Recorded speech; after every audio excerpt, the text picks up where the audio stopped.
Welcome to the Rim Break Rodeo. We hope this video helps. In this video, I will explain how to make steak gravy sauce. First, after cooking your delicious steak, don't discard those amazing pan drippings. They are the secret to a truly flavorful gravy. Keep your pan on medium-low heat, allowing any remaining bits to stay warm and loose. This ensures all that wonderful flavor transfers directly into your sauce, making it incredibly rich and savory. Next, we'll build our roux, which is essential for thickening the gravy. Add about 2 tablespoons of butter to your pan with the drippings and let it melt. Then, whisk in 2 tablespoons of all-purpose flour. Stir constantly for 1 to 2 minutes until the mixture turns a light golden brown.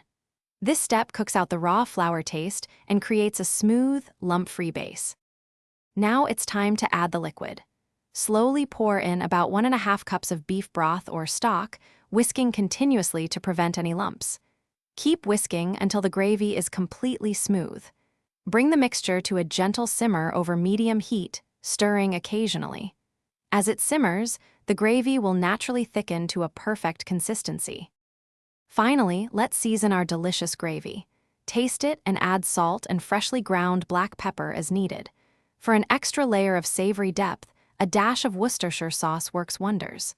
Once seasoned to your liking and at your desired thickness, remove it from the heat. Your easy, homemade steak gravy is now ready to be poured generously over your perfectly cooked steak. Enjoy. Thanks for watching. Consider subscribing if we helped you.